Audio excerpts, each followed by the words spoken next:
Chandanavana silent ಆಗಿ ಇದ್ರೂ Facebook ಮತ್ತು ಟ್ವಿಟರ್ಗಳಲ್ಲಿ ಹಾಕುವ ಕೆಲವೊಂದು ಸಣ್ಣ ಸಣ್ಣ ಹೇಳಿಕೆಗಳು ಸ್ಟಾರ್ ವಾರ್ಗೆ ಕಾರಣವಾಗ್ಬಿಡುತ್ತವೆ.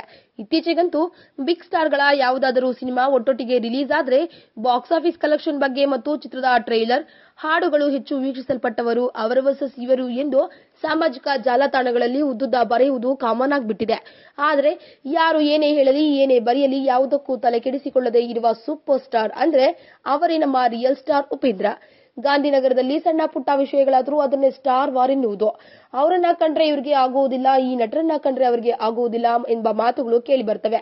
ಅಂತಹ ವಿಚಾರಗಳಿಂದ ದೂರ ಉಳಿದು ಎಲ್ಲರಿಗಿಂತ ಯಾವಾಗಲೂ ಡಿಫರೆಂಟ್ ಆಗಿಯೇ ಇರುವ ಉಪೇಂದ್ರ ಅವರು ರಾಕಿಂಗ್ ಸ್ಟಾರ್ ಯಶ್ ಮತ್ತು ಪವರ್ ಸ್ಟಾರ್ ಪುನೀತ್ ರಾಜ್ಕುಮಾರ್ ಅವರ ಬಗ್ಗೆ ಮೆಚ್ಚುಗೆ ವ್ಯಕ್ತಪಡಿಸಿದ್ದಾರೆ.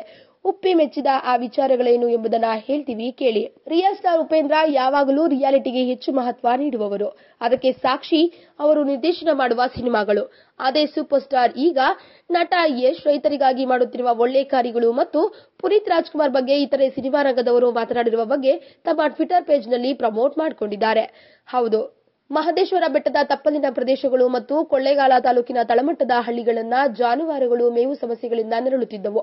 ಈ ಪ್ರದೇಶದ ಜಾನುವಾರುಗಳಿಗೆ ಗೋಶಾಲೆಯಲ್ಲಿ ನೀಡುತ್ತಿದ್ದ ಮೇವು ಸಾಕಾಗದ ಕಾರಣ ನಟ ಯಶ್ ದಿನನಿತ್ಯ ತಮ್ಮ ಹಣದಿಂದ ಮೇವು ಸರಬರಾಜು ಮಾಡಲು ಆರಂಭಿಸಿರುವ ಬಗ್ಗೆ ಮಾಹಿತಿಯನ್ನ ಹೇಳಿದ್ದಾರೆ. ಇನ್ನು ಸಾಮಾನ್ಯವಾಗಿ ಇತರೆ ನಟರನ್ನು ಹೊಗಳಿದ ಬಗ್ಗೆ ಇನ್ನೊಬ್ಬ ನಟರು ಸಂತೋಷ ವ್ಯಕ್ತಪಡಿಸುವುದಿಲ್ಲ ಎಂದು ಹಲವರು ಗೊಣಗುವುದುಂಟು. ಆದರೆ ಉಪೇಂದ್ರ ಅವರು ರಜನಿಕಾಂತ್, ಮೋಹನ್ ಲಾಲ್, ಮಹೇಶ್ ಬಾಬು, ಅನಿಲ್ ಕುಂಬ್ಳೆ, ಅಲ್ಲು ಅರ್ಜುನ್ ರಂತ ಖ್ಯಾತ ನಟರು ಪುನೀತ್ರನ್ನು ಹೊಗಳಿರುವ ಬಗ್ಗೆ ಪ್ರಮೋಟ್ ಮಾಡಿದ್ದಾರೆ. ಒಟ್ಟಿನಲ್ಲಿ ರಿಯಲ್ ಸ್ಟಾರ್ ಉಪೇಂದ್ರ ತಾವು ನಿಜವಾಗ್ಲೂ ರಿಯಲ್ ಸ್ಟಾರ್ ಎಂಬುದನ್ನ ಮತ್ತೊಮ್ಮೆ ಸಾಬೀತುಪಡಿಸಿಕೊಂಡಿದ್ದಾರೆ. ಈ ವಿಡಿಯೋ ಬಗ್ಗೆ ನಿಮ್ಮ ಅನಿಸಿಕೆ ಹಾಗೂ ಅಭಿಪ್ರಾಯಗಳನ್ನು ನಮ್ಮ ಕಮೆಂಟ್ ಬಾಕ್ಸ್ ನಲ್ಲಿ ತಿಳಿಸಿ. ಈ ವಿಡಿಯೋನ ಲೈಕ್ ಮಾಡಿ, ಶೇರ್ ಮಾಡಿ ಹಾಗೂ ಮತ್ತಷ್ಟು ಸ್ಯಾಂಡಲ್ವುಡ್ ಅಪ್ಡೇಟ್ಸ್ಗಾಗಿ ನಮ್ಮ ಯೂಟ್ಯೂಬ್ ಚಾನೆಲ್ ಅನ್ನು ಸಬ್ಸ್ಕ್ರೈಬ್ ಮಾಡಿ.